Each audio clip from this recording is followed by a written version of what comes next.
consulting team that's been here all week, I want to say thank you, and I want to give you a big shout out because we had a huge, robust engagement and turnout for this week's events. And it actually kind of brings tears to my eyes because people love downtown, and it really, really shows. So give yourselves a round of applause. Thank you very, very much.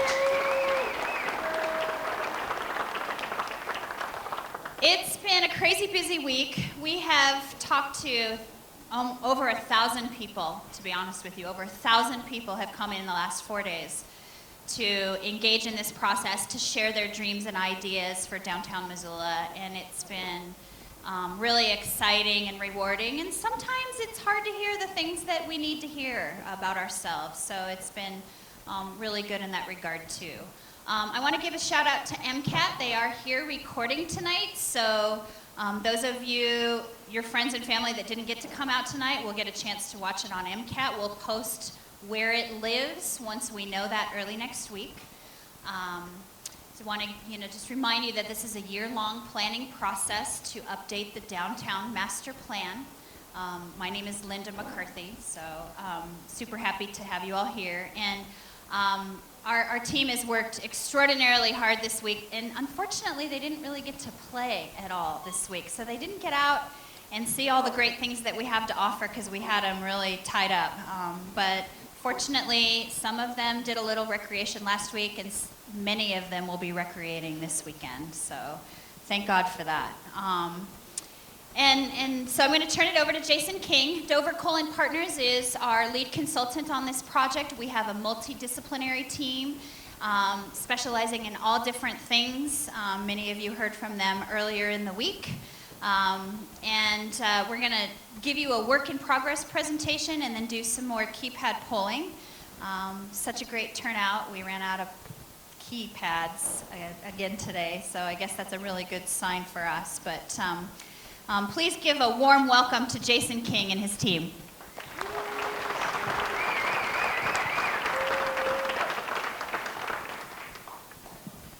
Oh, what a wonderful life one could live in Missoula, Montana. We've had a week, we've had a peak. This is an amazing place. I really hope this plan makes things better for you all. We brought together a group of national experts and local experts, but actually, the way the plan gets made is the conversations with the public. These are your ideas. These are the ideas that we heard in the many, many conversations we've had. Thank you so much for the time that you've given us. As you know, we have been in an open design studio, talking to people one-on-one. We've been working feverishly towards this work in progress presentation. Our team has economists and landscape architects, transportation professionals, public engagement professionals, engineers, branding and outreach experts.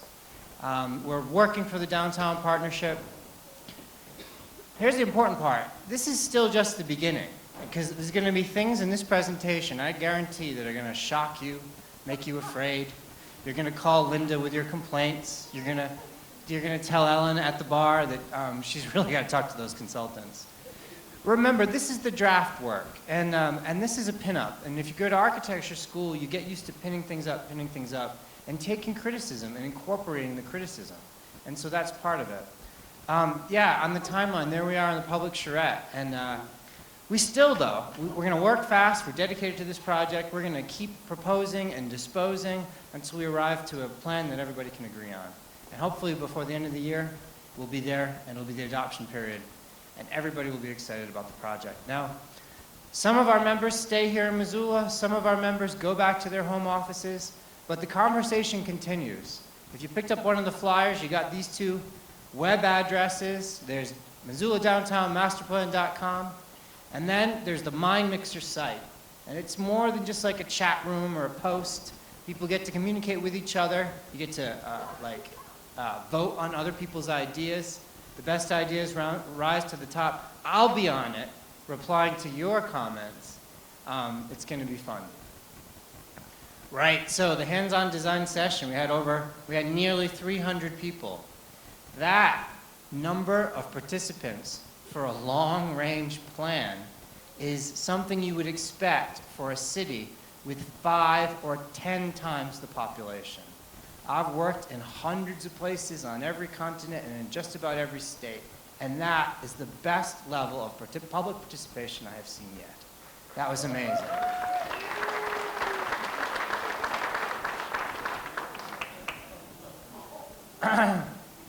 We were working at tables, you were presenting out your ideas, we had people of all ages presenting their ideas.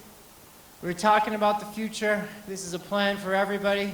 There was a tour, wheelchair and visually impaired tour. We went out onto the streets to find imperfections in the public space. Next time we go and build something, we can do it better. We went to the high school and the kids drew their ideas. You know, in a lot of ways, some of these ideas will be implemented in the short term, some in the midterm, and some of it, these kids are going to have to wait to see implemented. In the design studio, over 230 people. It was constant, busy, people coming in with wish lists. Everybody was respectful and cool, and it was really fun, and we learned so much. Now, I tell you, you know, every town has its own priorities, societal values. Every town is different. And I'm still trying to understand Missoula, because Missoula is especially different. Everybody says they care about everybody, but you actually do, and that makes my job phenomenally hard. So we hired Spider McKnight, and I'm learning from her every day. So she'll talk about her special engagement process that she's been doing.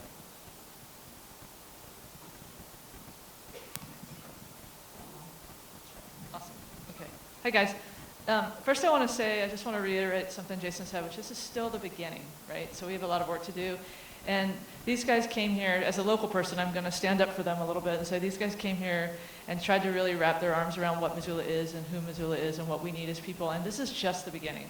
So they're going to show you ideas, and they're going to push our boundaries a little bit. None of this is a done deal, and none of the conversation is over, okay? So just please keep that in mind, and I'm going to advocate for them. Also, I think it's really amazing that I get to do this work. I was asked to come and talk to people who aren't usually involved in public process, and to find out why, and to find out how we can make our city even better. So I've been talking to people since October. These are some of the groups that I've talked to, and a big thank you to everyone I've talked to, because I'll go to an organization and they'll set up a focus group for me, and it goes on and say you should talk to so-and-so and you should talk to so-and-so. And so I feel like I'm just at the beginning of the conversation, and if any of you have things to say, please find me, please find anybody on the stage, talk to Linda McCarthy. We really want to hear what you have to say. And then I'm putting together a giant report with all the things that's going down to specific things, like it's really hard to be in a wheelchair near the Elks Club. I mean, down to like minute details, okay? So a couple things I just want to tell you that I'm hearing over and over again. We have a housing problem.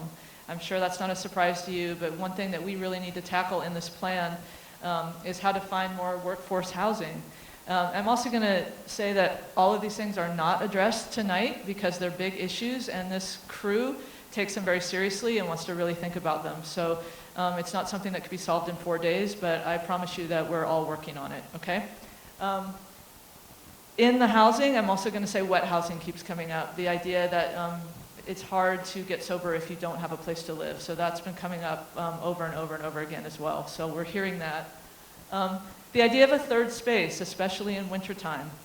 We're hearing from a lot of people that it's really hard when you don't have a lot of money, or you work 3 jobs, or you have a bunch of kids, and there's really nowhere to go but home because it's cold. So people who are out at Karis Park or at the markets during the winter really don't have a place to go, and they're looking for that. The library complex with Spectrum and the Children's Museum and MCAT, super exciting, but also looking for another space as well. Safety. Safety is an issue. We're going to talk about lighting. We're going to talk about physical safety. Also safety for those of us like me, like lesbians and gay people who get harassed downtown at night. People of color, our Native community, there are issues that we have to address and we have to think about, which kind of goes into the next group, which is drinking. We hear over and over there's no sober spaces downtown. We hear over and over again, which is the last point, that if you're between the ages of 13 and 21, there's nothing for you to do downtown, except for the great events that happen, right? We hear over and over and over again, can we do something to help the drinking culture that we have? Can we have hydration stations? Can we think about things that we can do that don't involve drinking? So we're hearing you, we're hearing that. And then visitability. I'm talking to students, I'm talking to older people, I'm talking to people of all abilities and ages, and in general, we need to make all our spaces places where everyone can go. And that means physically, that means emotionally, that means culturally, that means places where everyone feels welcome. Places when we talk about retail, that we're not providing places where people are followed around as they're shopping, right? Places where we maybe retrofit some buildings where all our doors are set in and it's really hard to get in a wheelchair. Or it's hard, we found out that roundabouts are great, but sometimes it's hard if you're visually impaired and you have a service dog. So we're learning so much from talking to people, and I'm really grateful that everybody's willing to say these things. So it's not over. You're going to see a lot of things. Please go to these websites. Please give your feedback, because we really want to listen. Thank you.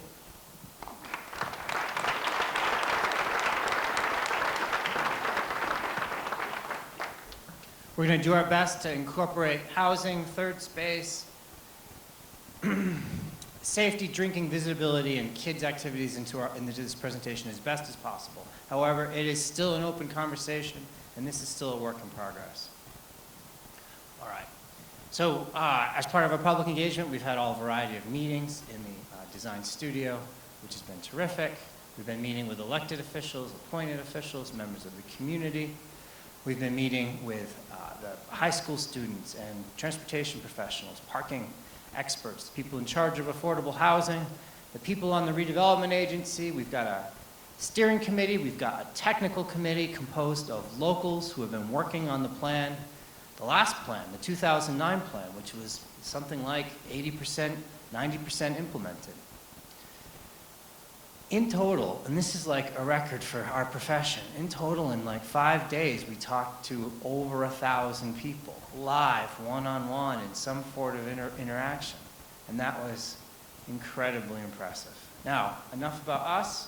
This is the point where you take your keypad polling. Now, I know there's not enough. Look, usually when you have a Friday night meeting about urban planning, you don't have 250 people.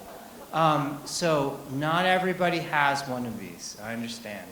But if you have one of these, get ready.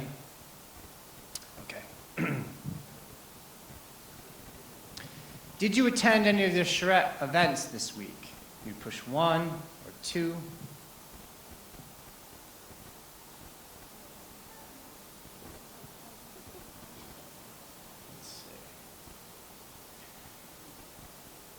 As soon as the question goes up, it starts to record. Now I put on the timer, and you have an extra 8 seconds to figure it out. All right, cool. Yeah, so like most of you have been part of this, but we still have some newcomers, which is excellent. How long have you lived or worked in Missoula? Less than 5 years, 5 to 10, 11 to 20. 21 to 40, or I don't live or work here. I was driving up to the national park, it's closed, I came down here instead.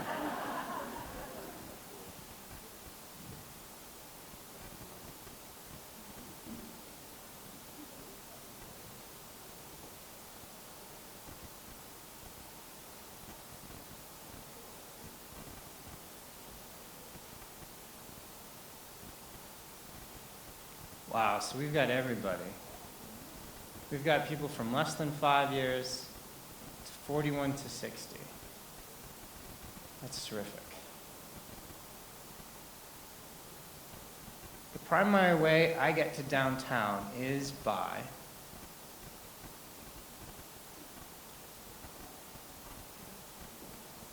the way you get to downtown, from wherever you may live.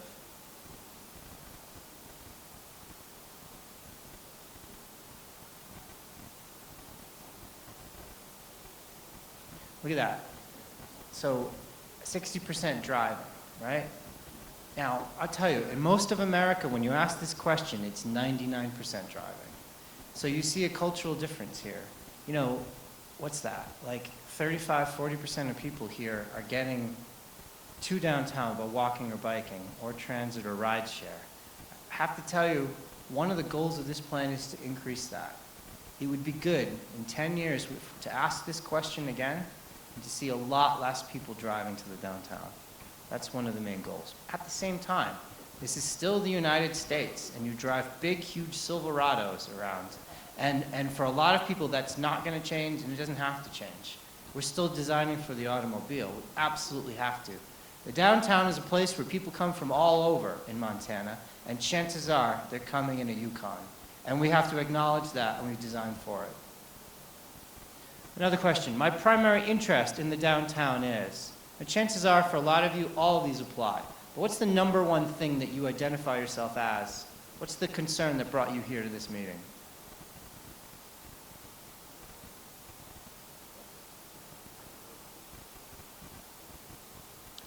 All right, yeah. Wow. Yep. So we got 30% of people work in the downtown.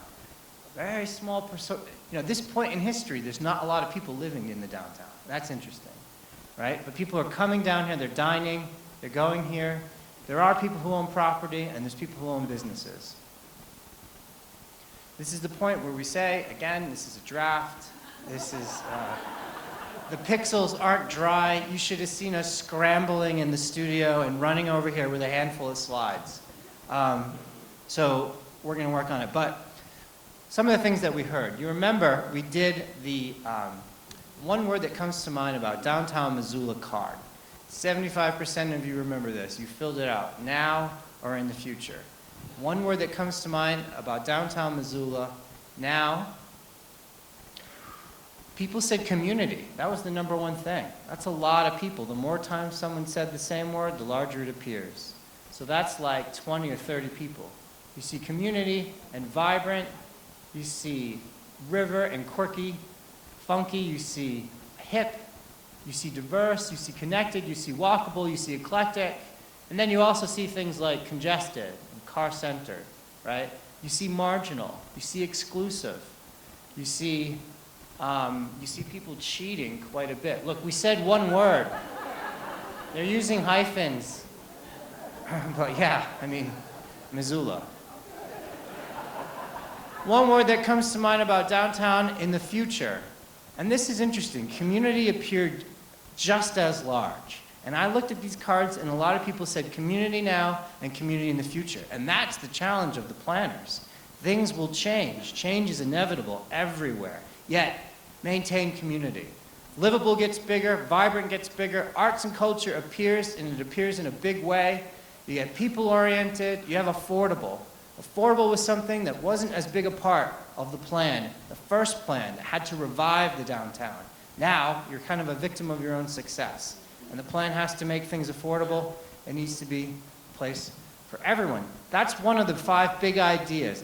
We've done our best to summarize the conversation that we've had with all of you into 5 ideas for the purposes of this presentation. Improve mobility, health, and safety. Downtown needs to be more than one postcard street. You know, like if your parents are in Kansas City or in Los Angeles, and every once in a while you send them a postcard, chances are it's going to be of Higgins. We need to try to figure out a way to make more of the town a postcard street, a truly first-class experience and environment. At the same time, make it better, but still stay original, stay authentic, be green, and create jobs. One of the issues here, you know, people make money in one place and they come here to spend it. Ideally, this would be more complete in its ability for people to live here, work here, and play here. Better utilize the river, enhance the parks, and the downtown for everyone. So this is going to be sort of like the chapter headings of the presentation ahead. We're going to present to these ideas. Higgins is beautiful. As you get off Higgins east and west, sometimes it's excellent. Great restaurants and great places to be. And sometimes it just kind of falls apart. It seems to us like one of the low-hanging fruit areas is Front Street. There's a lot going on Front Street. Big, beautiful signs, lit. Still, though, there could be more. That road, you still have downtown roads intended to move cars as fast as possible. As you become a city, what if? What if the traffic on that road could be calmed a bit? Pedestrians would feel just as comfortable. There's still parking for cars and for bikes, but we're taking some of the artistry and artisticness of this town and applying it to the street and applying it to the, to the lighting and to the trees. What if? And then if you take it a little further, right? You're slowing things down on that street. You're trying to turn it from a street into a plaza. There could be weekends when you close down the street completely and you throw a party. There could be, and you try it on the weekend and you try it on certain special holiday days. And maybe eventually it starts to make sense to close Front Street and turn it into a great urban plaza. It's one thing this town doesn't have yet. You've got a great street, you've got amazing parks, but the best downtowns have urban plazas. And Front Street is the first place we'd look to try to do that. What if? Main Street. Now we're looking east. We're looking toward the old library, and there's a site where the new library is to be located, and there's the view of the mountains. Whatever we do, we've got to be careful of the view sheds. This is one of those streets where you're able to look up at the mountains and have one of those amazing religious experiences one has looking at mountains covered with snow. That can't change. Even still, there's a lot we could do. If we're not on the view shed, we could turn one-story buildings into multiple-story buildings. It could provide affordable housing and housing of all kinds. The bottom of the street, I know it's a little hard to see. Maybe even we could turn off the lights on this side, on the screen if possible.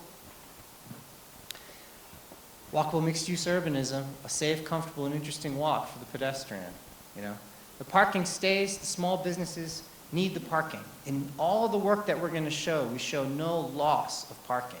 And usually we show an increase because your bead shop and your small restaurant need people to be able to come into town and to park. Then maybe, eventually we take it to the next level. At this point, there's still parking. There has to be. But there's also a protected bike lane. And there's plenty of parking. There's not enough parking for bikes in the town.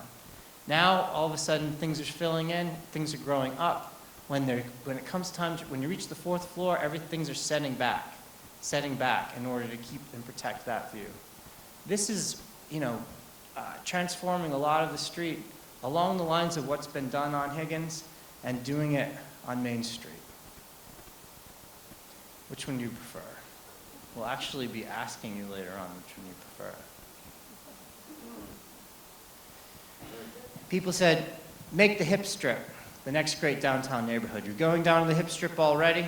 People expressed this to us in terms of what is needed on the base maps. They said affordable senior housing and shops, parking structure, solar panels, bike lane, more pedestrianism. Somebody said trolley.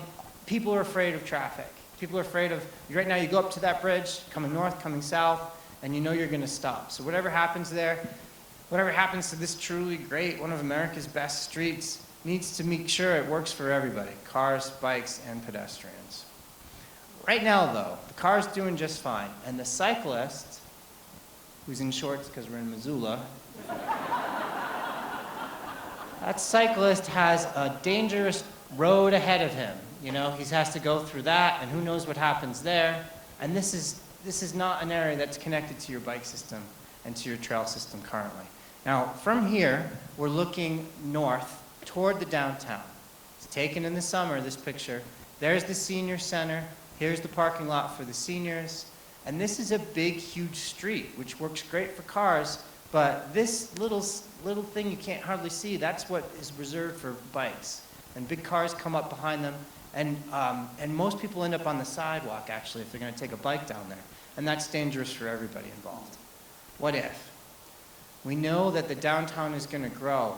When it grows, it should grow in a way that improves the lives of people. This is the protected bike lane. Bike, protection, cars, This is the first step.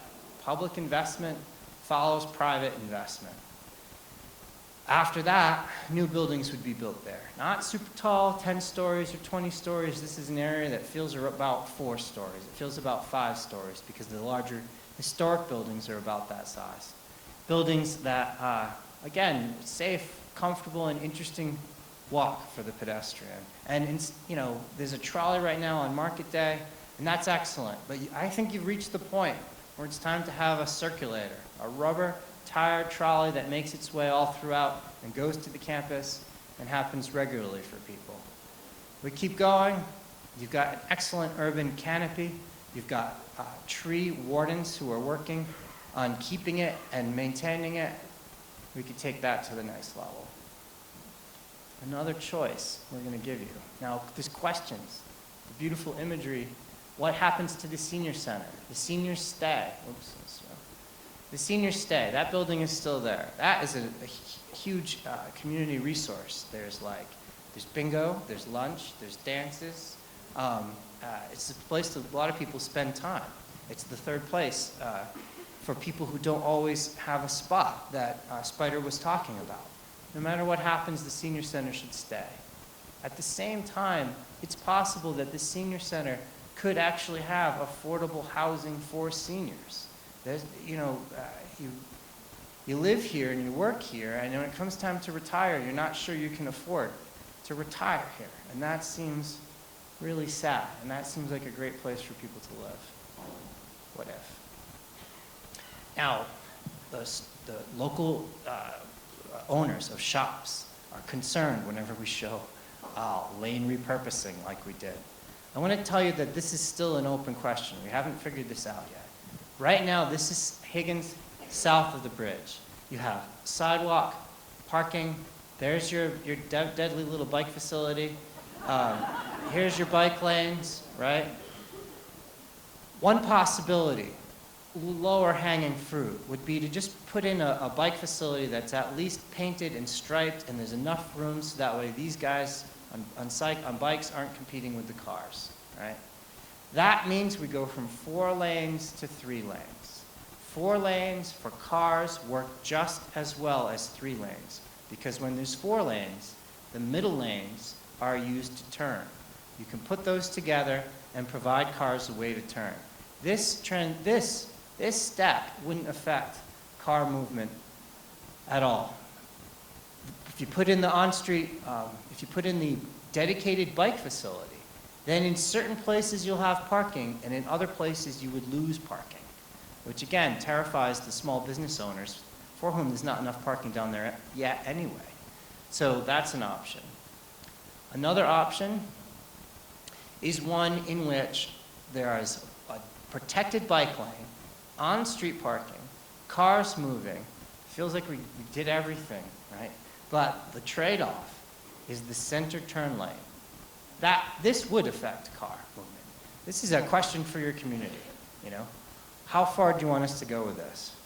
And it's still an open question. One day, though, it'd be nice if that rubber tire trolley turns into a streetcar. We've seen streetcars go into a lot of places all around the country. The federal government helps you with this. This doesn't get added to your property taxes. This gets paid by all the other taxes that you're paying out to Washington, a streetcar. You used to be a streetcar community. These rail are still sometimes they're still in place and right underneath the asphalt.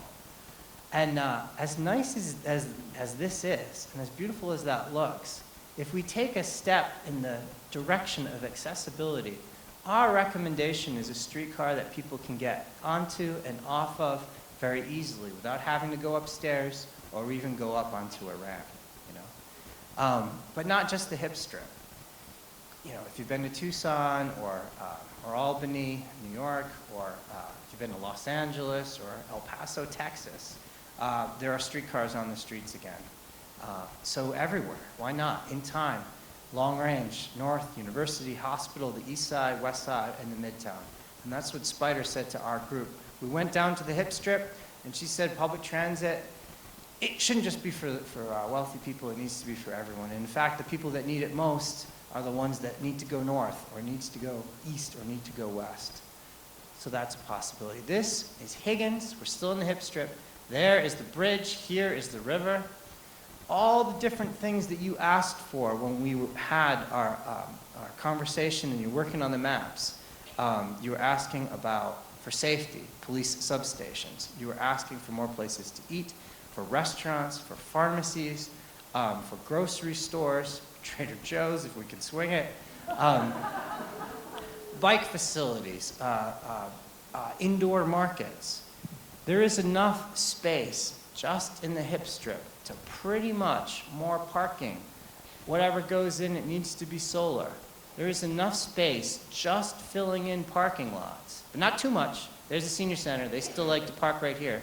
Don't take their parking away from them. Plan's not going to fly if you take away the parking from the seniors, believe me.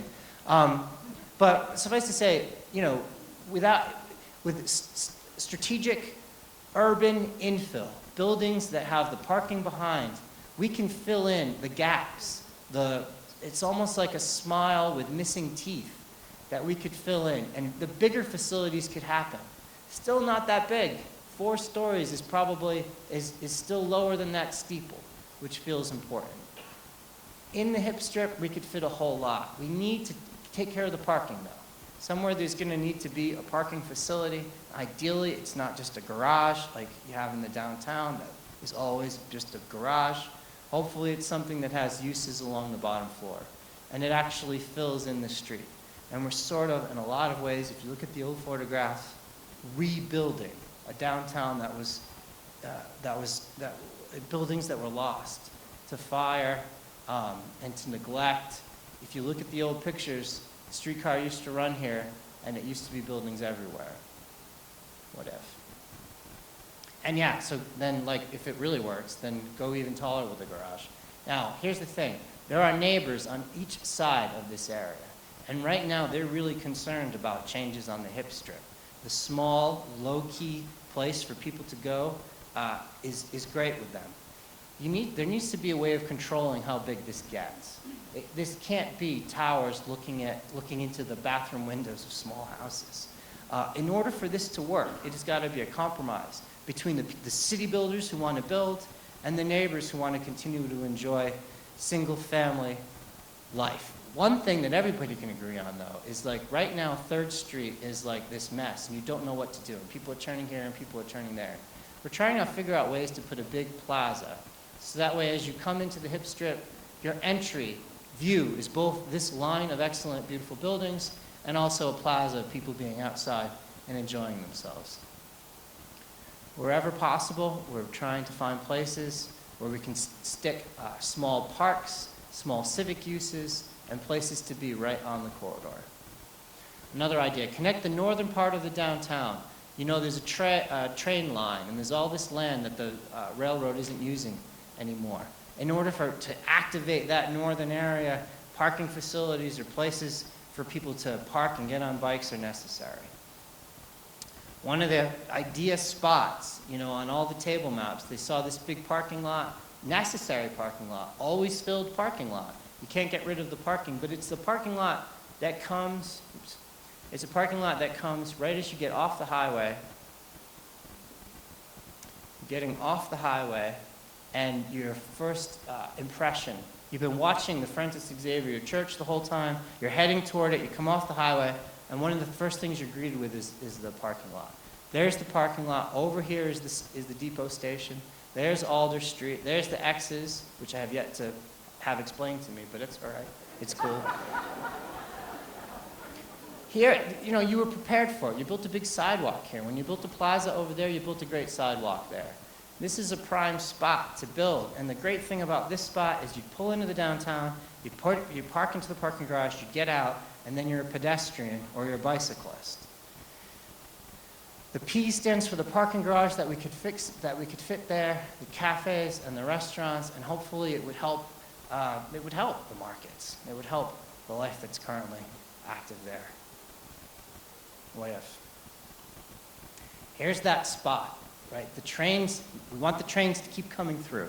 They've always come through, and you can't get rid of them if you want to anyway.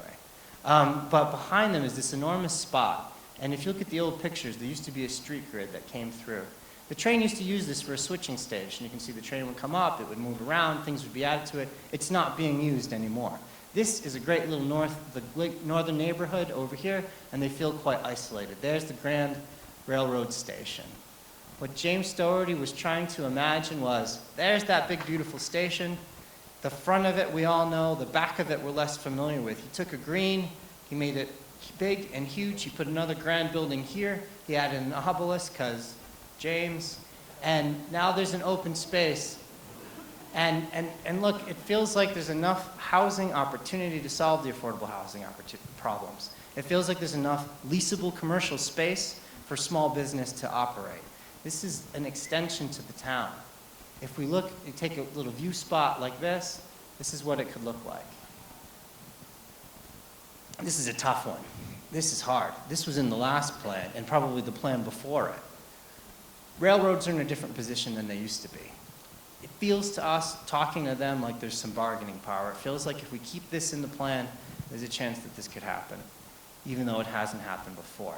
But questions remain. Like, for instance, right now, if you're trying to go up Rattlesnake, this is a spot where trains meet cars, meet pedestrians, and it's really the only way in, besides the northern neighborhoods.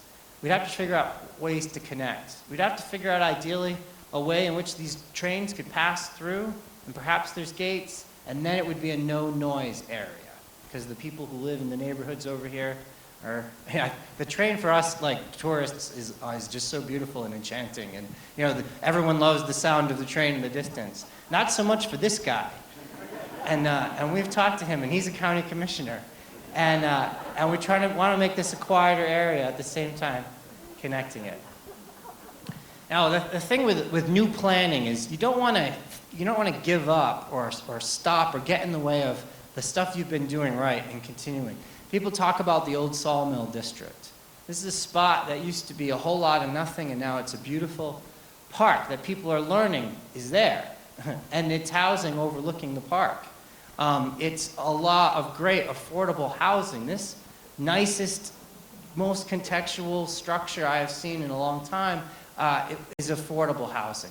It is rent controlled. It is subsidized. And that's part of the Sawmill District. The Sawmill District expects, if we support it, to bring mixed use, to bring cafes and a gastro pub to its area.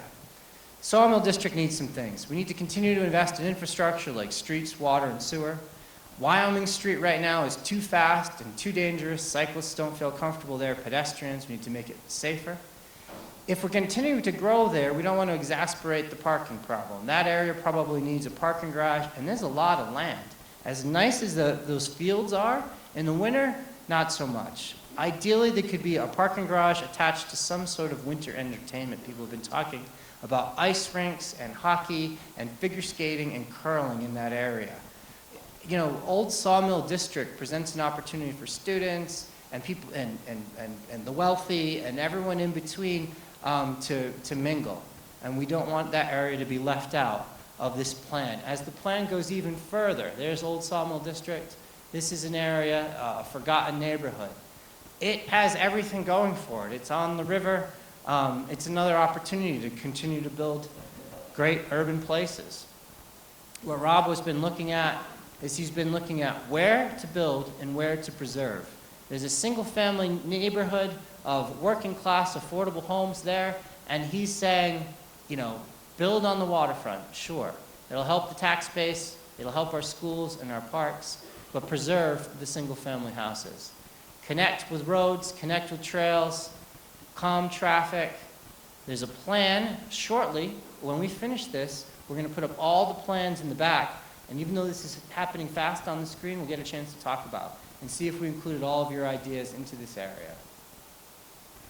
The illustrative master plan is in the back. It shows red for new buildings and green for new public spaces. It shows new streets. There are so many things we're not going to have a chance to talk about tonight, but that the illustrative master plan will talk about. And one is creating a great upscale urban neighborhood that still has a range of affordable uses and affordable housing along the river and along Orange Street, protecting and enhancing.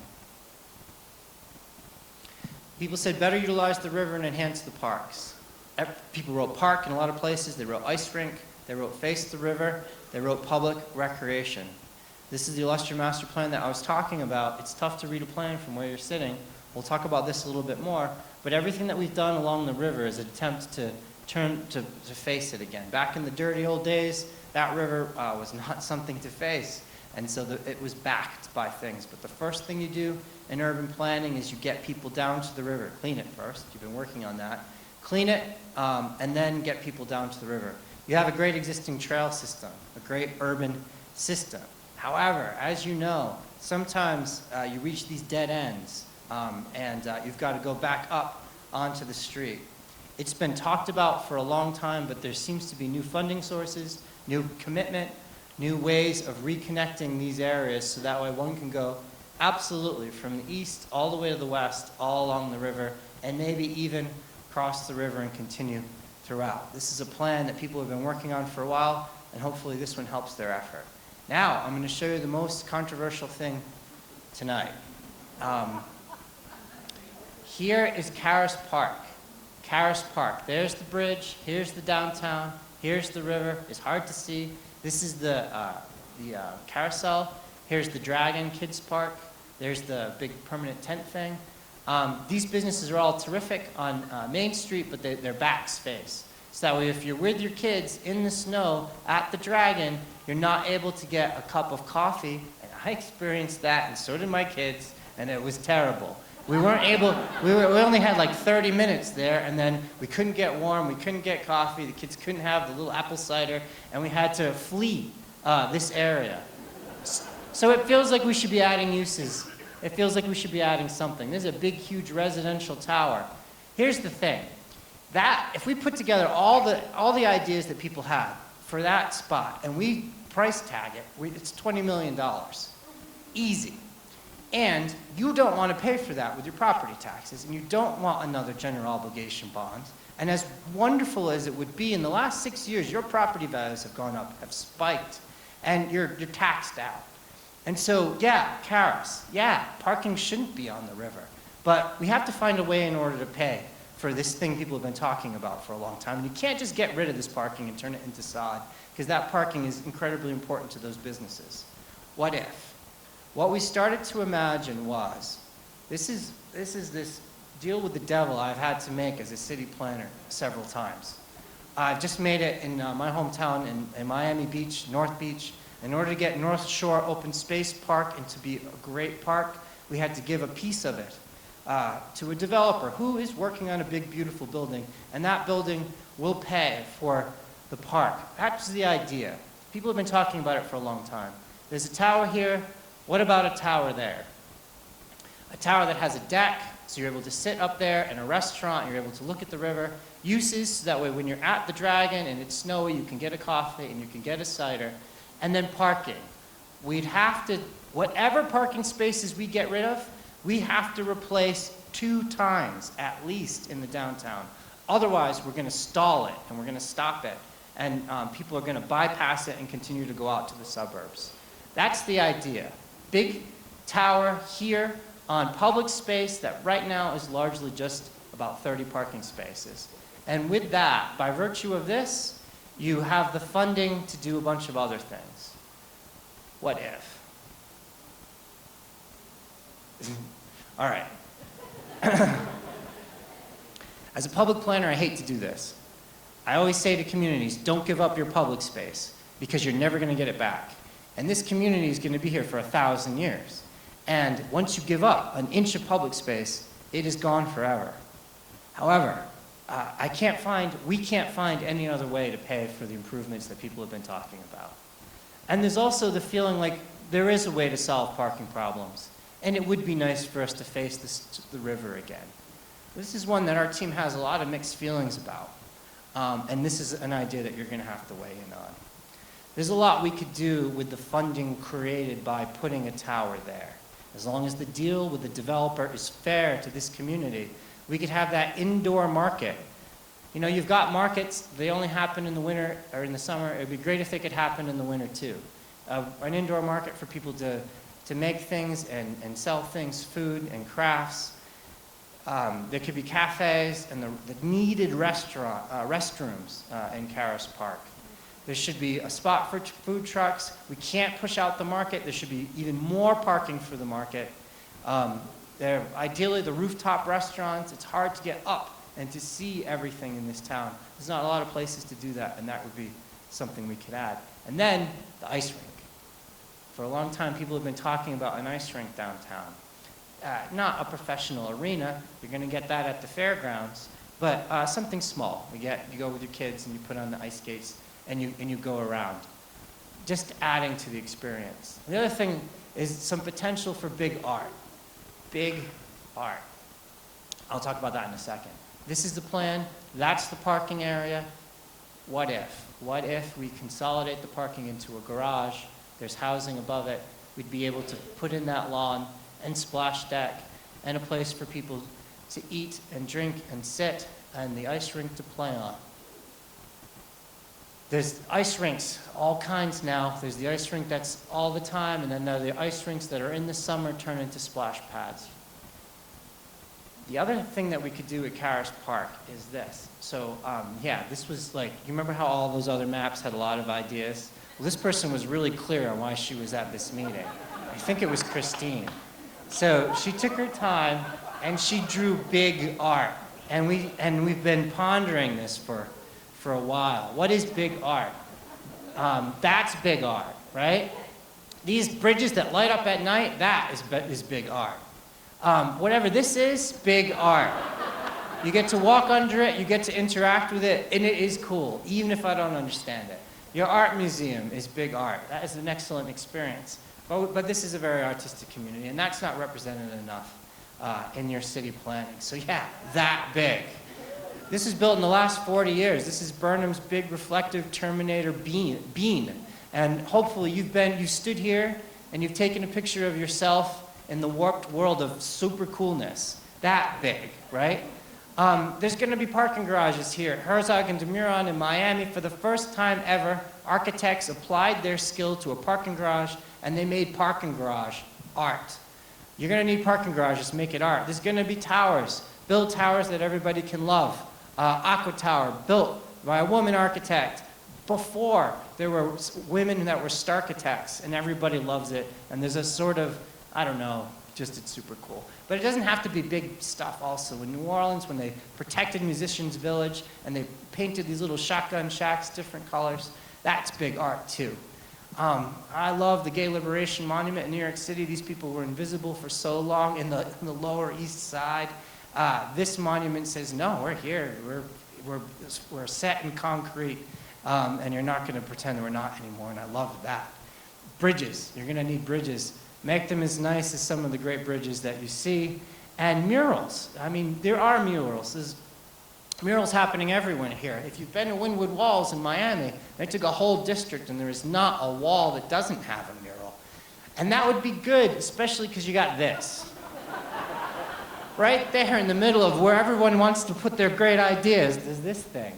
And I gotta tell you, I've never seen these go away. So let's just hide it. Big art. That's going to be there, big art. If you can get rid of it, great. But Boston wasn't able to, San Francisco wasn't able to, Paris wasn't able to.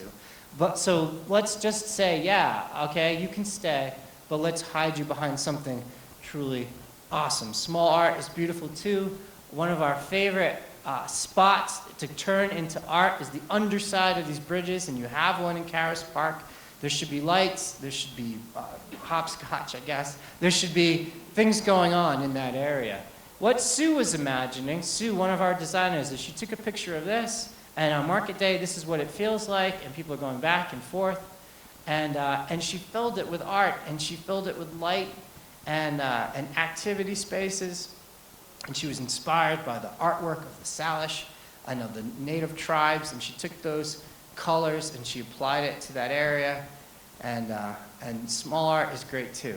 Everywhere, art. People said, stay original, stay authentic, be green, but also create jobs. There are certain buildings they said protect. There are other areas where they asked for art. This is the outline of a potential art district. Whatever happens, people want it to be green. Now, let's do some keypad polling.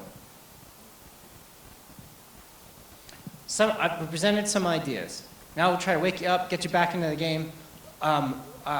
this is where you get to tell us. This was Main Street. This was Main Street looking, oh, I'm sorry, this was Front Street. Front Street, that's right.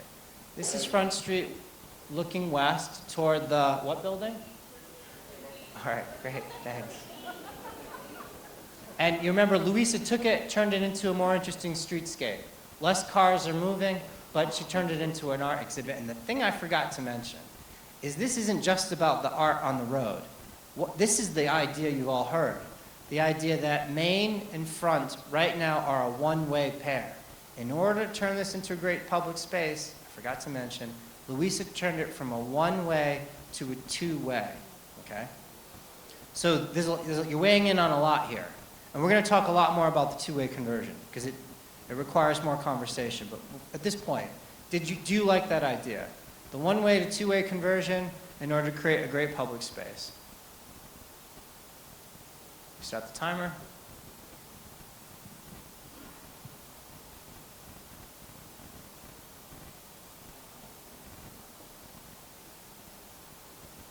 Ah, interesting.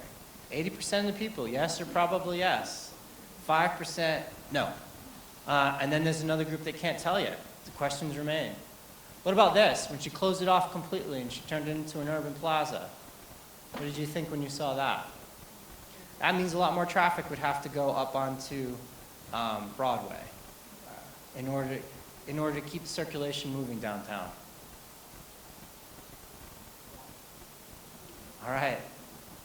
Kind of like 50-50. Mixed feelings on the idea of closing the street. Interesting. It was this idea. This was the one looking toward the library site. She filled in the gaps.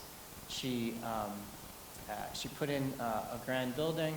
What was your feeling when you saw this? Some of the buildings in this area were getting higher than we could show in the picture.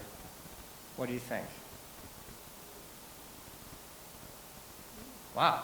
All right. 80%, yes or probably yes. The controversial idea. This is Hip Strip. This is looking north. This is putting a protected bike lane and there's on-street parking. That means the center turn lane in this one is gone. All right? What do you think?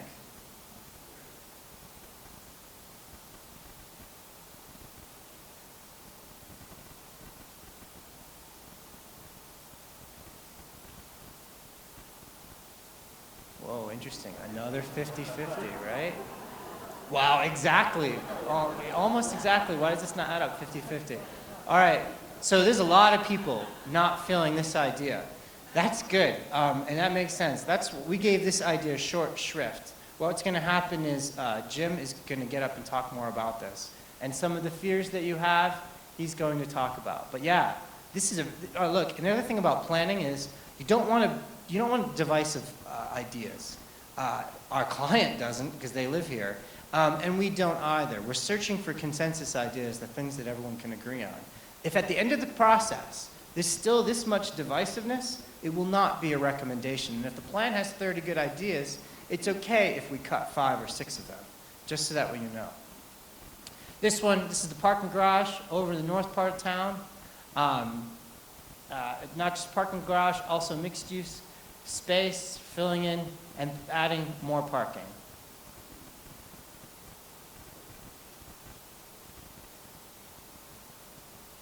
All right, we're back on consensus.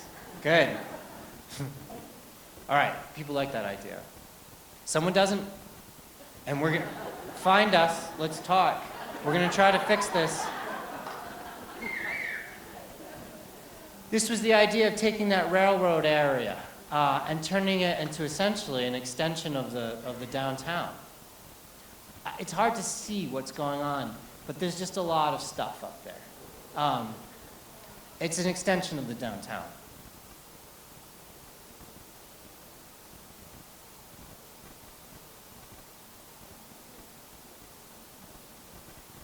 All right, yeah, we're back on consensus.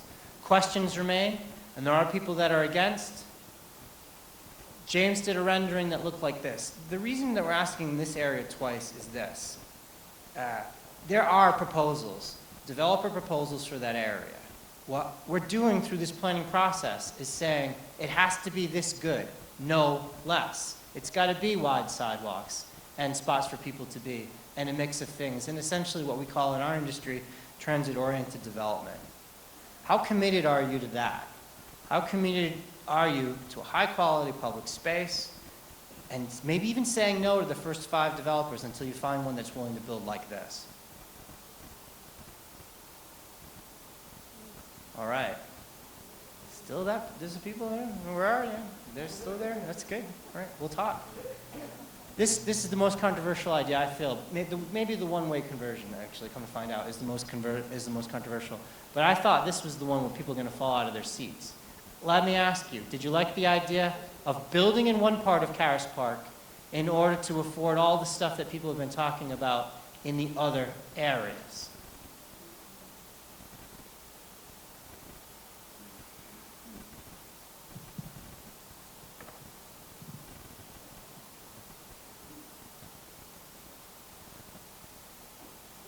All right.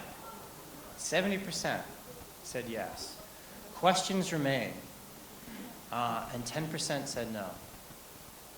Interesting. Sue, her idea, under the underpass, lights and art.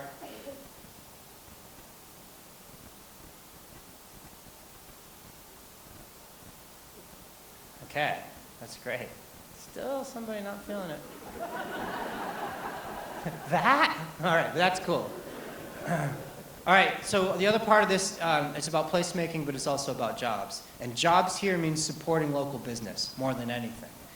There's bringing in tech and there's bringing in others, but it's about supporting local business. And Robert Gibbs does a great job of explaining how new business, new leasable square footage can fit into what you currently have, so that way they work together. So let's talk to Rob.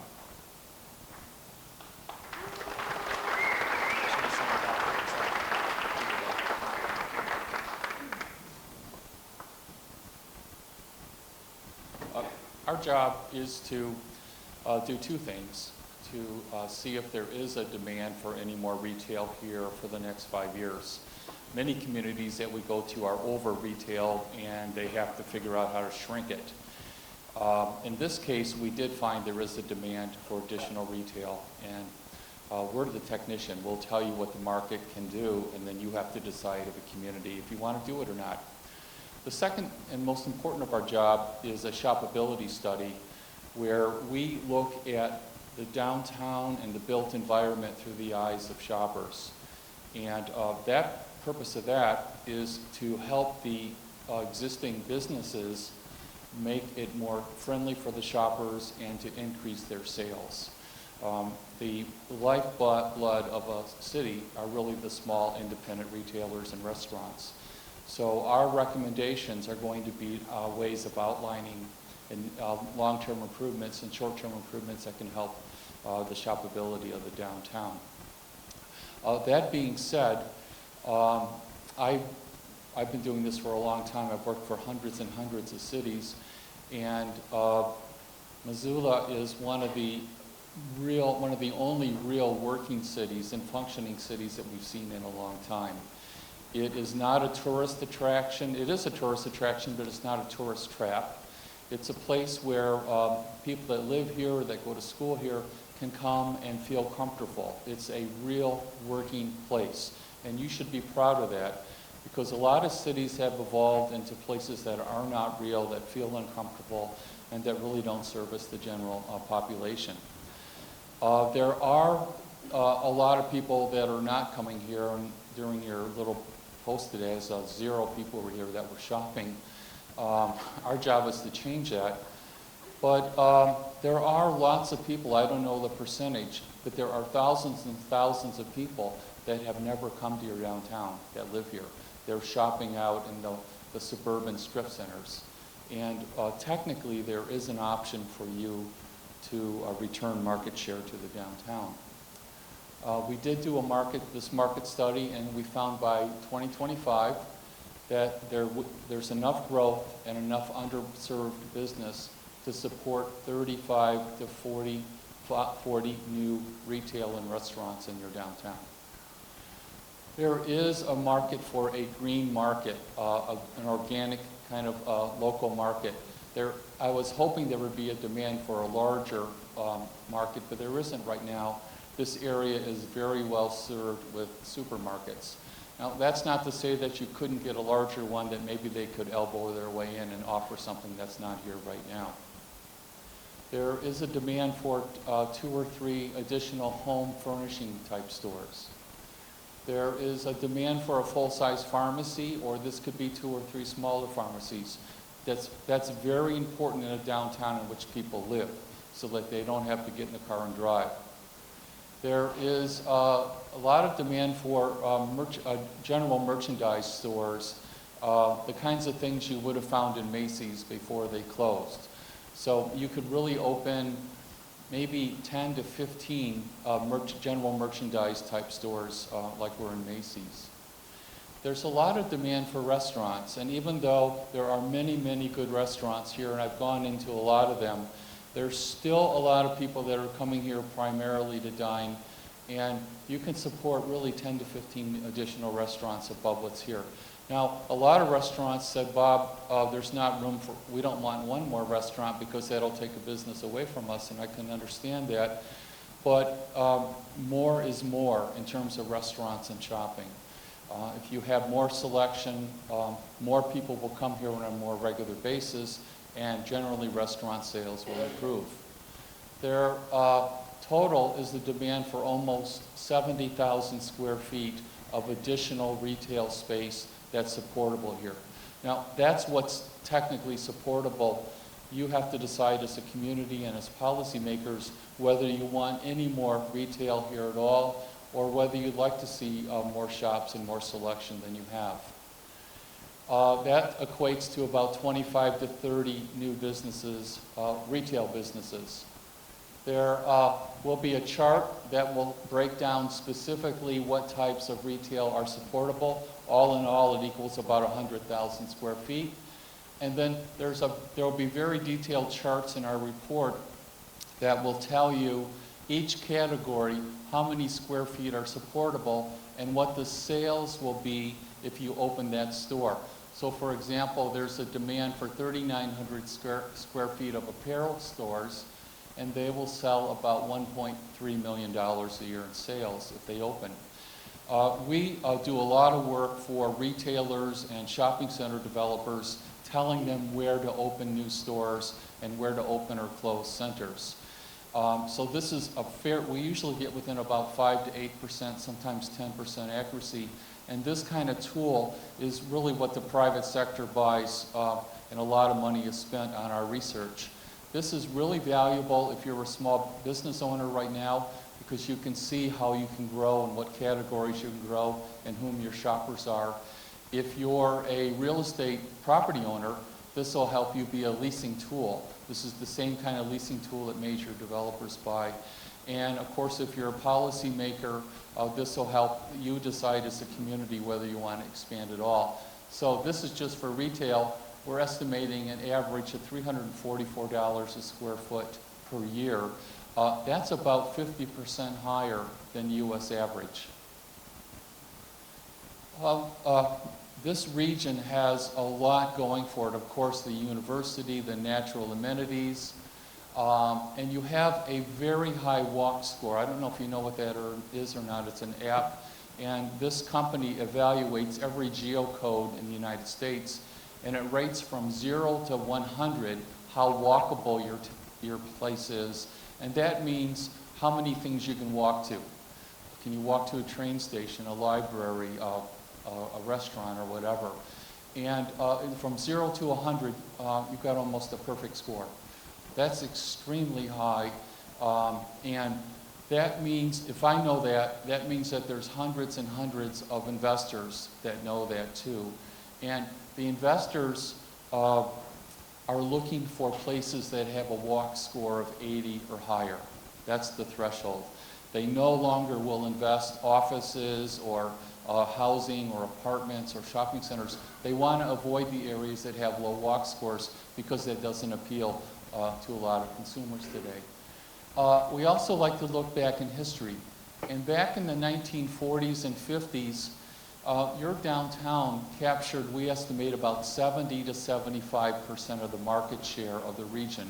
What does that mean? That means all the people living in this area did 70 to 75% of their total shopping in your downtown. And that was typical in America. That was before shopping centers and strip centers were invented. So if you wanted to buy groceries or a mattress or a pair of shoes or even a car, you would go into your downtown area and do all of your shopping. At that time, cities were very sustainable because if you lived in a surrounding neighborhood, it would be a short walk to do all of your shopping, and you didn't need one car per driver in your household because it was very convenient. At the time that you were the major hub for all of your shopping, you were anchored by a major department store, the Mercantile Department Store. And department stores are good for shopping districts because they bring in about 30% of the shoppers. And generally, all of the retail gets about 30% of their sales from the department store. I know that to be true because when department stores close, the independent small retailers' sales usually drop by 30%. And we have been told that that's happened here. When Macy's closed, your sales dropped significantly. These department stores were really loved in their communities. They sponsored holiday parades and special events. They had beautiful, elaborate interiors. And even though they paid very low wages and they charged full price, people still loved them because they were such an important role in your city. Today, cities are hot again. The millennials and many groups have found that they want to live and work in cities, and the investor class are turning to the cities and they're turning away from the suburbs. The millennials especially love living and working in urban environments, and they like to do their thinking in coffee shops. And the large corporations like this because it relaxes them and they steal ideas from each other. So instead of putting an employee in a cubicle, they're now putting them in places where they can sit and talk about ideas and brainstorm. And so millennials like that in cities. You can't do that in a suburban office park. Empty nesters are leaving their large suburban homes now and downsizing into cities where they just have to have one car or no car, and where they can live in a compact place and walk around and go to the library and go to shops and restaurants. This is the most major trend in really decades in the United States. Families don't really live in downtowns that much, but they like to live near them so that as an outing they can go to shops and restaurants and parks. And downtowns are important for families. And then employers love downtowns. And to get that really brilliant Stanford or MIT scientist or engineer or financial analyst, the employers have to be in a downtown urban setting. And so I'm from Detroit, and which was really stressed for decades. All of our suburbs now have high vacancies in office because all of the offices are moving downtown. So there's a lot to be said for having a really vibrant downtown. It's, in my opinion, it's the real solution to have a sustainable region. The retailers are moving into cities en masse, and all levels of retailers are getting higher sales, especially if they restore buildings to a really high standard. And this wouldn't have happened 10 years ago. 10 years ago, all the retailers were still flocking to the malls and the strip centers. Today, they want to be in the downtowns, and even the big ones, even Target and even Walmart, they all like to be in downtowns because they're chasing the millennials and they're chasing the demographics. Almost every city we work with tells us that they don't want any very popular brands in their downtown. That they prefer to live in historic downtowns, but they prefer to drive out to the suburbs to buy their groceries or to buy their books or to buy their basic goods and services. I'm not sure that's a sustainable policy in the long run, but that's something that you have to tell us. Do you still want to have a small market share for your downtown. Your downtown right now, we think has about 6 to 10% of the market share. So that means about 90% of your shopping right now is happening out in suburban centers. And one big picture for you to think about is in the long run, is that the way you want to continue? We recommend that in order to be more attractive and more shoppable, you have to continue to be unique. You really don't want to look like a new lifestyle center or a suburban center. You are a working place. You're not overly gentrified, you're not under gentrified. And one way to do that is to keep your historic neon signs and encourage more of them to be built here. If a business closes that has a neon sign, many cities now require that it stay on the building as a part of your heritage. We think there's a market here for a fish market, a public market like Pike Street Market. And even though you can't support a full-size grocery store, you can support, we think, a fairly significant market. And these sell produce and meats and fish and cheese and baked goods and prepared goods. And these will service the people that live in the downtown and the entire region, and they also will become major attractions for tourists. So we're recommending that you consider bringing in a public market. And then, of course, art. And Jason spoke about art. Art really has has a lot of social reasons, but it has major economic reasons because businesses like to locate there and people like to live by art. This is in Cincinnati, Ohio, and West Palm Beach have really high standard quality arts. And people actually go here for their weddings and to get pictures taken in front of the art. We found there are, as you know, there are many, many talented artists in this community, and we'd like to engage their talent with the commercial sector so that you can look as you are a unique and exciting place. So we'd like to have an artist guild set up. This is in northern Michigan, so that artists can do really fun things with your storefronts, and they just don't look like standard suburban storefronts. We'd like to see you have a sculpture walk like Sioux Falls. Sioux Falls has a beautiful program where they have sculpture, rotating sculptures on the sidewalks. Artists donate it, and then they give prizes for the most favorite ones. And then lastly, this is really a 10 or 15-year plan, but it's really a plan, I think, for your children and your children's children. And I heard almost everybody in the studio tell me what they personally wanted. You know, I want a wider sidewalk, I want a bench, I want that. And I want you to stop thinking that way.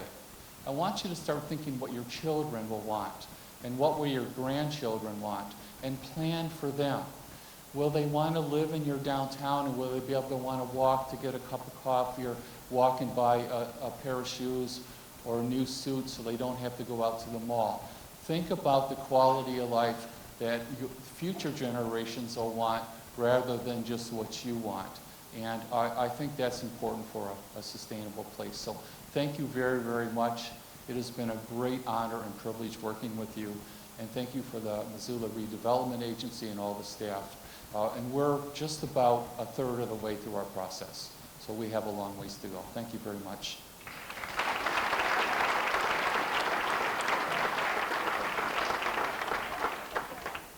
I think for one thing I learned this week, I think for a lot of people in the audience, when you saw the big picture of the Mercantile building, it hurt a little, right?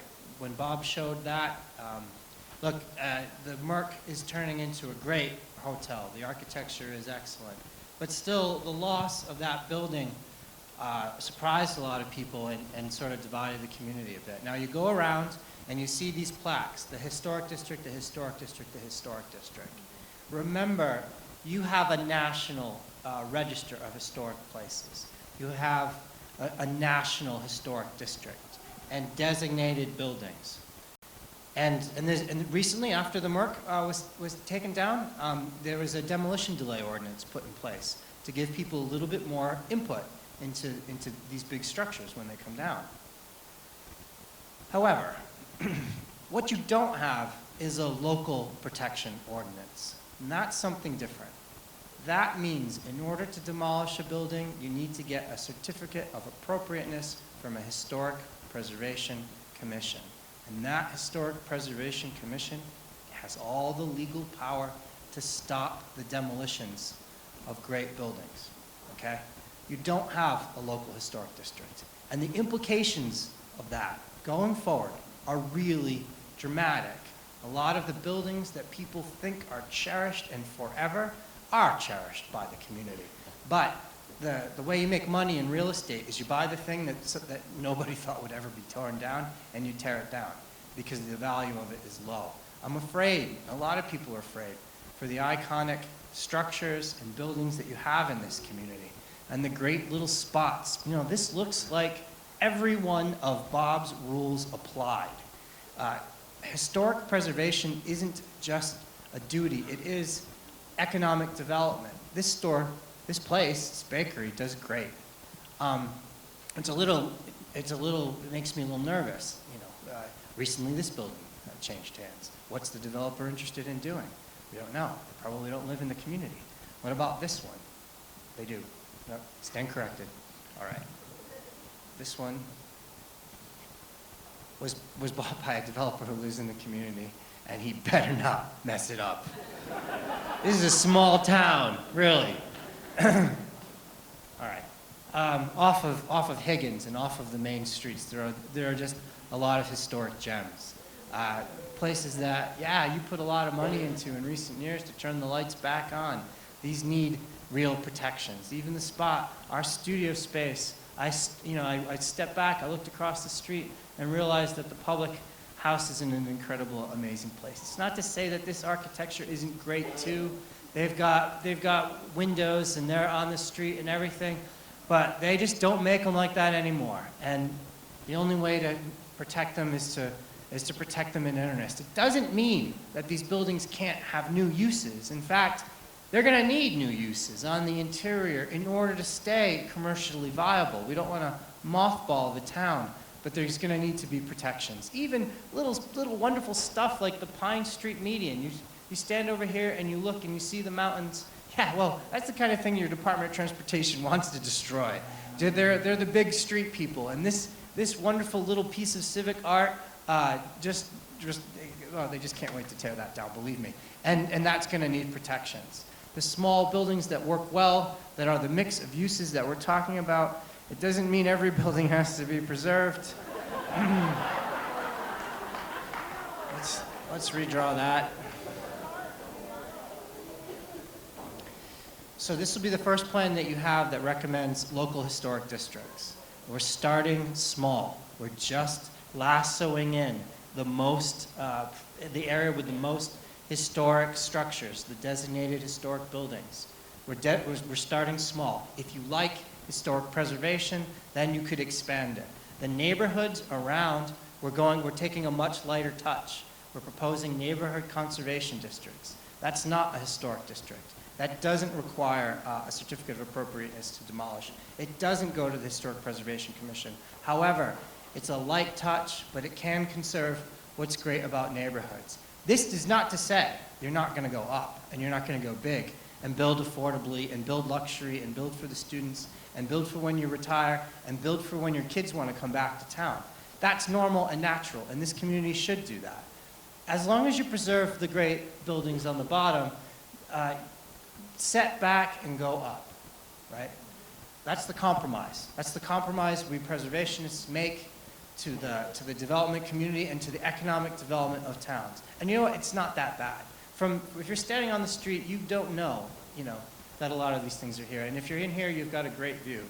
We recommend that. The neighborhood conservation district, for instance, would still allow a house like this. Here's a historic house. This used to be a historic house. A lot of people were upset when that went away. We're still taking a light touch. The reality is this house is in similar massing to this one. There's a correspondence, a correlation between the architectural styles. All we're saying is don't buy a whole block of these houses and tear them all down and build a 10-story building. A conservation district would not allow that to happen. And that's important because these places are where there's still a lot. This is the county commissioner. Your county commissioner lives on Pine Street. We had a conversation the other night, and he's the one that gave us that idea and that way of reframing historic preservation. Let's see. All right, so we haven't said green yet, and we're in Missoula, so yeah, we blew it. Green, green, green. Everything that we're recommending needs to, green almost goes without saying, okay? Green, like the Stockman Bank and the new garage came in and they are super green. There's solar panels up here. This is practically a LEED building. And when the courthouse got redone, the inside of that, the building works a lot better. It retains heat, it retains air conditioning. It works much better when it comes to environmental performance. Your community is committed to doing their best when it comes to climate change. You know that climate change will mean warmer temperatures and wildfire smoke and extreme precipitation. You've got a separate plan to work on that. But what we're saying is when you build new, build in a way that is green. And retain and add trees and shade and awnings, the original green that casts the shadows and make it convenient and comfortable to walk. Energy conservation, retrofitting new buildings so that way they perform better, and recycling stations. I know recycling stations is a tough one in this community, but the plan is going to work on that. These ideas, by the way, came from a conversation with Climate Smart Missoula, and I learned a lot from those people. A couple more big ideas. This one was downtown for everyone. So grow and expand and become the best town we can be, but at the same time, remember the things that residents need, like childcare and the grocery stores that they can walk to.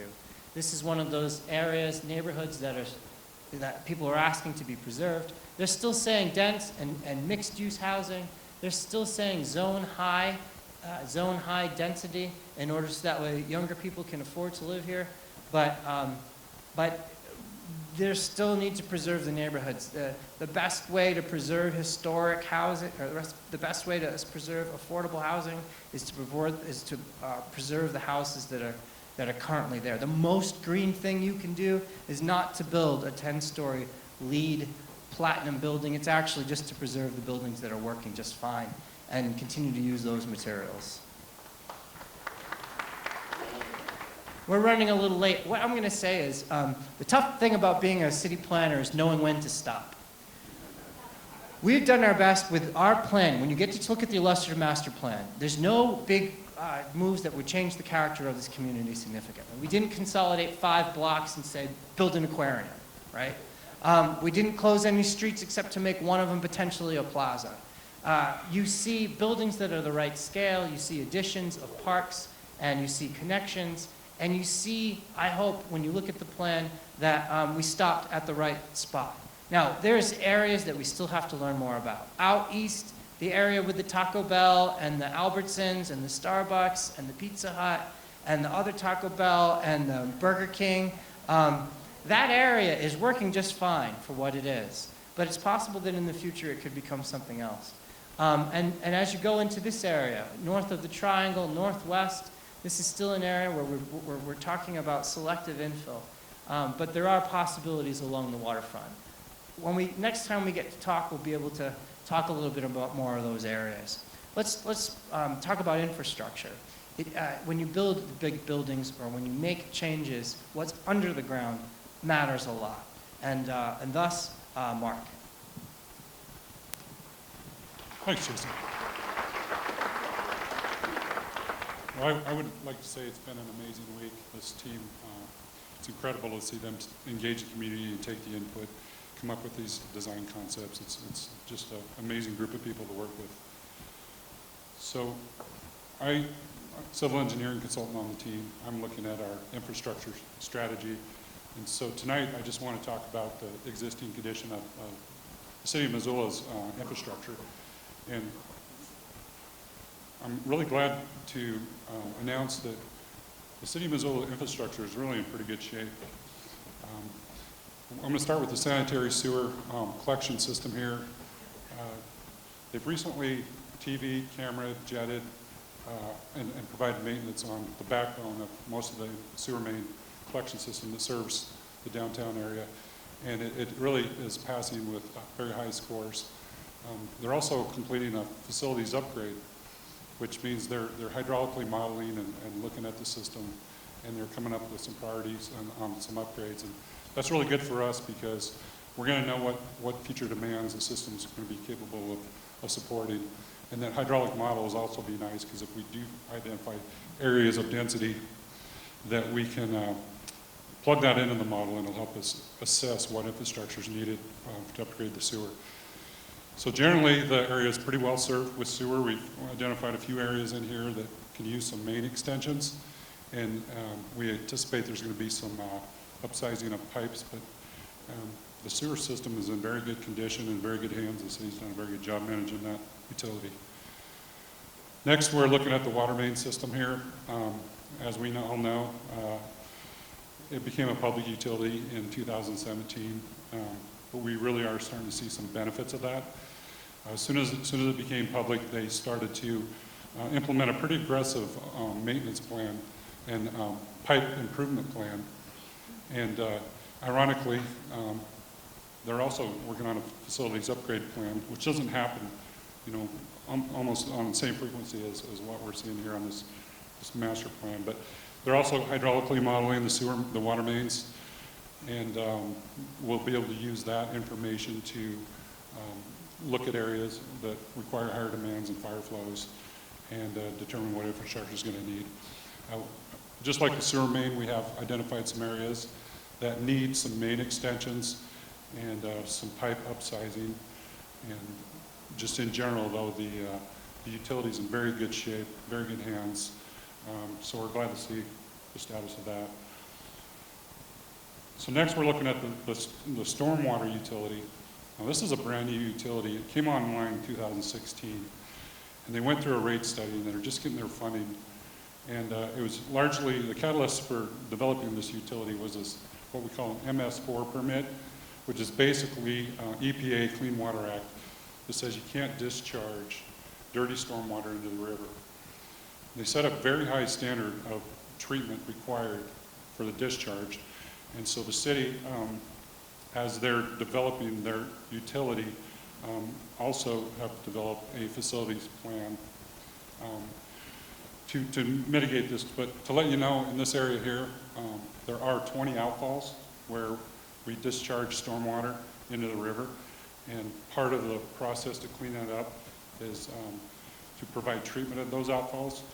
And the city has created one treatment system there at Caras Park, and they're looking at other treatment systems. But it's such a high standard, we don't really know if that's going to be adequate. So some of the impacts to the city and development would be additional treatment on site. So if we have a new development, there could be treatment on site and possible storage.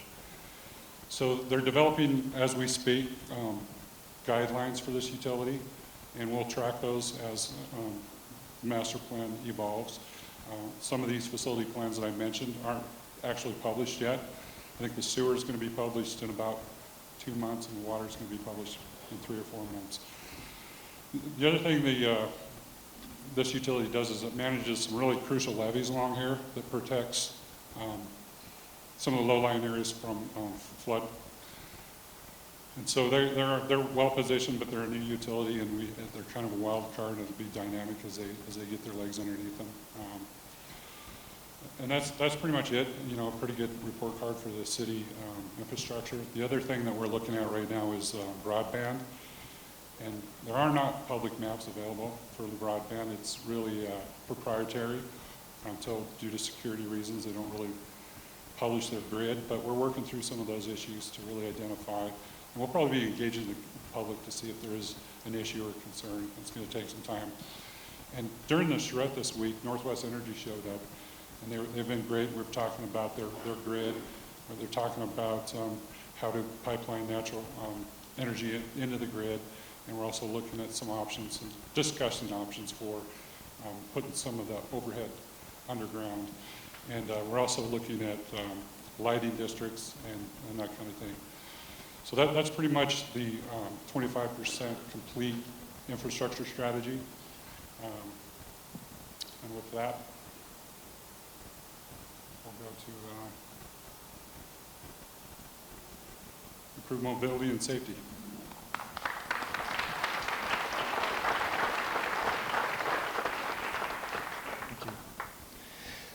So I'm Jim Charlier. I'm a transportation planner. I've been doing this about 45 years, and I've learned that the way this works is you make everybody sit a really long time to get a little uncomfortable, need to go to the bathroom, seen some things that worry them, and then you stand me up to talk about the traffic.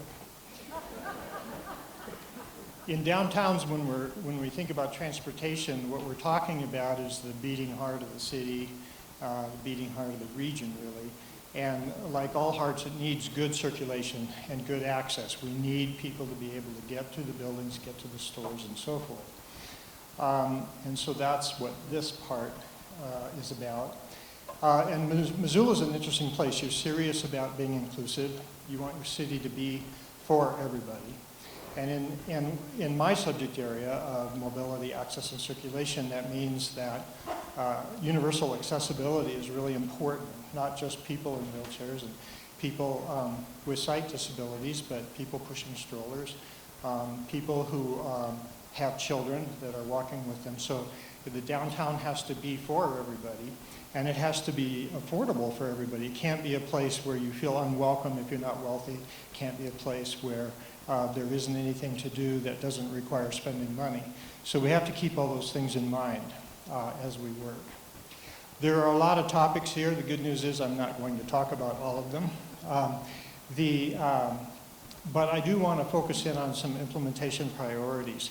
You have a very good record of success with your implementation of your 2009 Downtown Master Plan.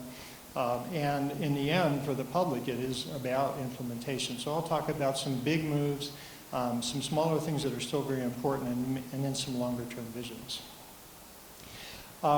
Two of the most important big moves in your 2009 plan have yet to be implemented. One is the conversion of Front and Main from one-way couplets to a two-way circulation, two streets that circulate in both directions. And the other is the idea of protected bike lanes, which was pretty visionary for 2009. I have to give you credit. Most of the country didn't start talking about this until a couple of years ago. So you were well ahead. Both of these are yet to be implemented. It's a very important to move forward with them, so I want to talk about each just for a second. I'll start with Front and Main. I was out in the neighborhood talking to people who were shoveling this morning, and they said, well, why do you want to do this? And I had to stop and think, yeah, it's important to be able to explain why you want to do it.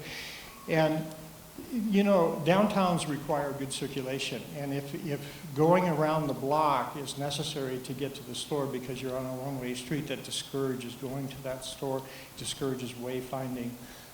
Good downtowns need good circulation, and they need to be safe places for bicyclists and pedestrians and other people who are not driving cars at high rates of speed. You need to do everything you can to boost your downtown economy. Robert Gibbs was talking about what share of your regional economy you have. If you want to push that up, you've got to work on issues like this. The key actions required. The design is the concept design is done. Both streets become two-way streets. Both streets keep on-street parking. Both streets still have nice sidewalks. It's a low-speed downtown setting, so they don't require bike lanes. But it will be important in the design to have a principle that Jason has mentioned several times, and we want you to apply here, which is that there should be no net loss in on-street parking. You are losing downtown on-street parking due to a lot of things that are going on. And so we don't want this to aggravate that. And then secondly, we have to think about local access issues. The good news is that you can build Front and Main, you can rebuild Front and Main and actually increase the on-street parking supply. And we think you should do that. And so keep your eyes on that, hold the city's toes to the fire that they need to do that. There's another issue that took me a while to understand until I went out and walked around and talked to neighbors, and that's over here at the east end front. And I won't spend too much time on this, but there's a really nice little neighborhood in here that is a single-family residential neighborhood. It's kind of a little enclave. I've been calling it Kiwanis Park neighborhood. And we need to hang on to those kinds of places, and we need to not force change into them. And today, their circulation pattern it's a very informal system of narrow lanes. And they actually have to, if they want to go downtown, they actually have to come out and go take that little frontage road you may or may not have noticed along Madison and then take Main into downtown. And if we're going to have left turns coming off of Madison and two-way traffic on Front, that's going to be a good opportunity to get T-boned, right? And so we need to think about how can the people who live in this neighborhood get in and out of the neighborhood safely now that we turn this into a two-way street. Good news is you can do that. There are a number of things that can be done to do that, and we're looking at those.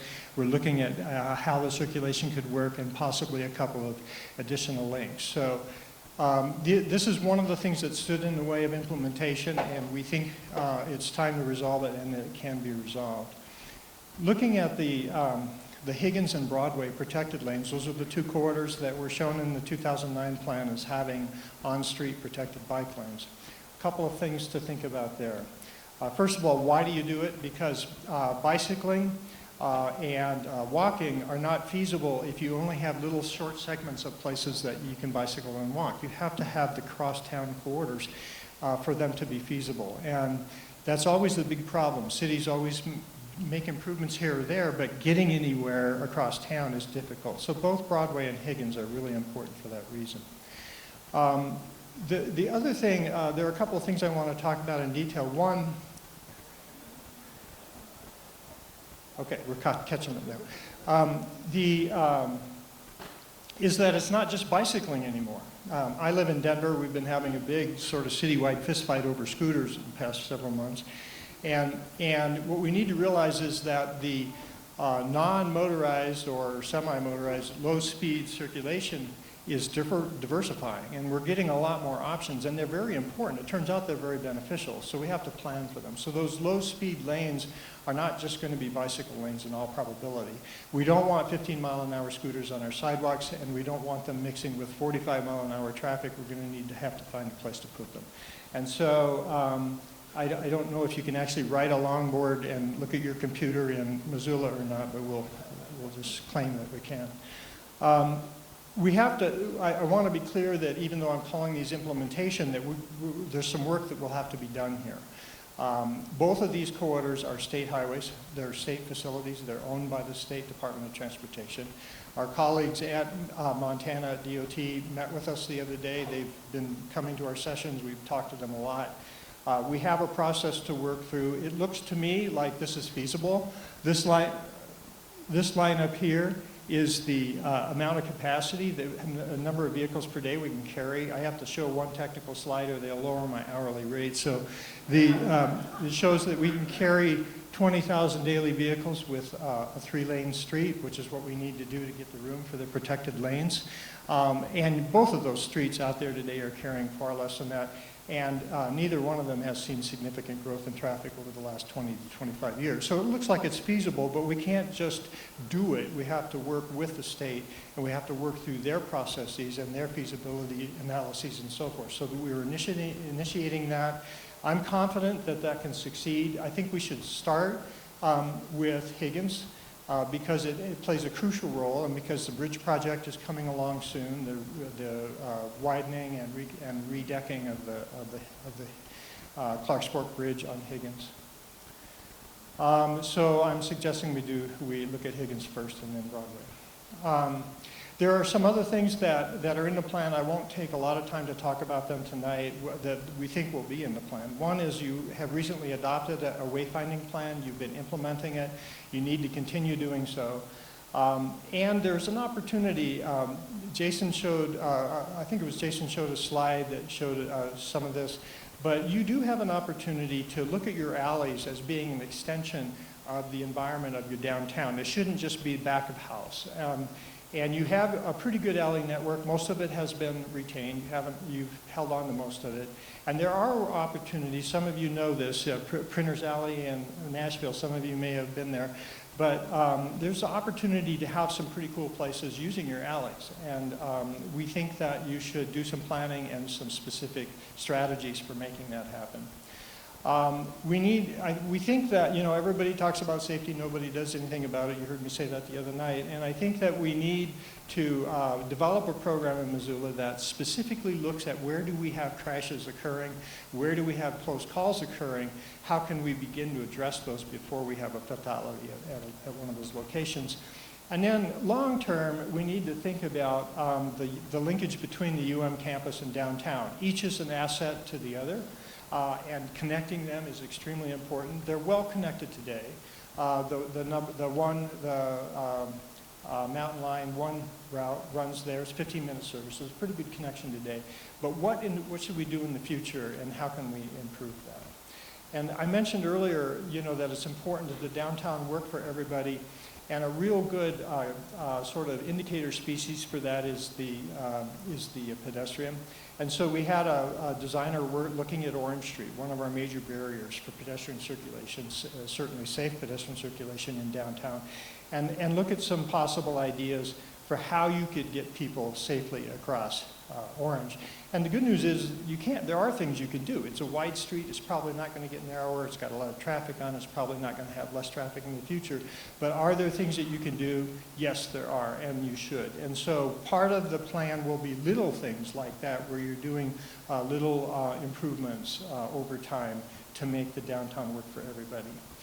So that's some quick thoughts on what will eventually be a pretty long list. And I thank you for your attention. Oh, and I saved the easiest part of this for Dennis, which is the parking.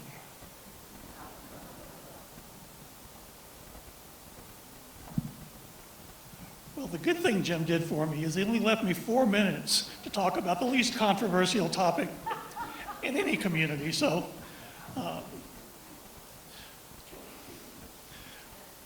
you've probably seen me before. I've been working here for quite a while, and I really love Missoula. I love any opportunity to come back. But we've got quite a laundry list of issues to talk about with parking. I'm going to try to go through them pretty quickly. But basically, we're going to look at updating the parking strategic plan that we did as part of the 2009 plan. And there's lots of issues that we're going to look at. Should there be any changes to the role of the parking commission or the jurisdiction of the parking commission going forward? Customer service enhancement strategies, lots of interesting new technologies, lots of things we can do, excuse me, to make your parking experience better. Parking Commission needs to enhance revenue strategies, not necessarily through higher rates, but just by managing other facilities so that they can generate the revenue to build the parking structures that we're going to need for the future. We're going to be building more parking garages, it sounds like, so we might want to think about some parking garage design guidelines. We've always talked about parking as an economic development strategy. That hasn't changed. Parking facility development, funding and design. And the funding piece is going to be the really hard one going forward here. There's a new concept called performance-based parking management. We did a really interesting project for Portland. I think there's lots of applicability of some of those concepts that we put there, just in terms of how you manage your on-street supply and your off-street supply. We heard some comments from people in the audience and things that we're looking to look at just from a parking management perspective of the current program. We want to look at the facility maintenance program, assess that, look at the parking enforcement program. Do we need to look at residential parking permit programs and revise them or expand them and put them in other areas? And then there's a concept called parking benefit districts that's getting a lot of attention around the country. We think that's worth taking a look at as well. We will be doing a supply-demand analysis of parking, so that'll be great to get that data updated. We'll update the inventory and the utilization. We'll look at future parking, garage development, funding strategies, and sites. We want to maximize what we have first before we build any more. We want to make sure we need that. So anything we can do, like shared parking strategies and maximizing those opportunities, is something we'll look at, of course, as well. Jim and I have been talking all week. Parking has changed in the last decade. The International Parking Institute is now the International Parking and Mobility Institute. So we're really merging parking into the larger transportation equation, and we're thinking about mobility instead of parking versus transit or transportation. So the better integrated approach to parking and mobility issues. A big term this year, 2018, according to the Mobility Lab folks back east was the year of the curb. Curb lane management became the new buzzword, but managing that very valuable and limited on-street parking asset, or just on-street curb space. There's so much competition for that curb space now. Everything from loading zones to bus stops to bike corrals to dedicated spaces for car share and Uber and Lyft really is something to take a hard look at. And also the assessment of what the future parking and transportation trends are. Just some interesting concepts for exploration. A lot of this came from you, that you said you wanted to hear something about this. So this is the curb lane management concept. We're talking about and looking at various uses for various segments of the curb. Something called mobility hubs. Maybe we don't put all the parking right downtown, but we put it just outside of downtown. We capture the commuters coming in. But a mobility hub is a lot more than just a parking garage. It's the transportation elements and all transportation elements included in that. It can also include things like daycare. So if you're driving in and you drop your kids off right there where you park, you take the shuttle into downtown, you come back, pick up the kids on the way home. But all these other uses are built into that mobility hub concept. Somebody wanted to hear specifically about automated parking garages. I don't think we're going to see that in Missoula anytime soon, but it's an interesting concept. We're actually getting a lot more interest. This is a big, big deal all around the world, less in the United States, but we're seeing more and more interest in this. This is a small-scale concept of this. This is a really nice hotel in Jackson Hole, and they have a hotel with limited parking. They put these stackers in the below-grade parking and doubled their parking spaces. So things like that, just to be more efficient, can be really important. We get a lot of questions about the potential impact of autonomous vehicles. I know you probably can't read that slide, but basically, we're talking about 2030, 2035, and this is probably more applicable to Phoenix. I think Missoula's probably more out here, more, further down the road. So another interesting idea, but the concern about autonomous vehicles is if we're just building a 1,000-space parking garage, and in 20 years, the demand for that garage is going to drop by 50%, that's a tough investment to handle. One of the concepts for dealing with that, potentially, is to start thinking differently about how we design parking garages. And they call that adaptive reuse garages. So if you just build a typical garage like the one on the left, and the demand drops by 50%, you've designed it to be able to accommodate other uses, office, classroom, whatever. And then you're not wasting that space, or that investment wasn't gone to waste. So I'm going to put one more plug in for alleys. We talked a lot about alleys. There seemed to be a lot of interest. The thing I like about alleys, and the real benefit I've seen in other communities, Fort Collins, Colorado, had a nice parking garage that's largely underutilized. And because you had to walk all the way down to the corner and all the way down College Street to get to your destination. But there was an alley that cut through. And it used to be pretty unappealing, but this is what it looks like today. So people walk through there, the parking garage, utilization rates have gone way up, and the visitation to downtown has also gone way up. Here's a great one from Greeley, Colorado. This could be your alleyway. This is one in Denver. So lots of interesting things we can do with alleys if we want to going forward. Thank you.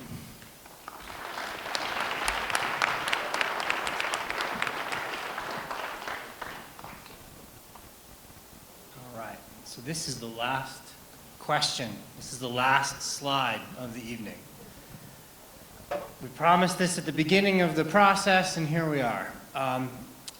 We just presented a very small portion of a larger plan. There's so many things we didn't get a chance to talk about. But nevertheless, you get a sense for where this is headed. Do you think the draft ideas presented tonight are on the right track? Yes, probably yes, can't tell yet, or no?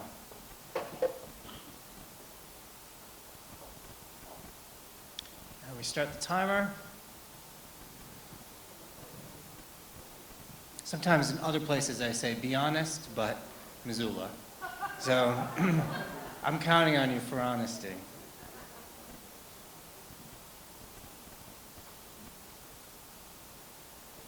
All right, not bad.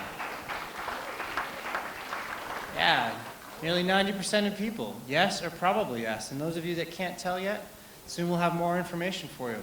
Look, it's been a long night. It's been a long week. Thank you so much for all of your time, all of your ideas. The conversation will continue in the back of the room.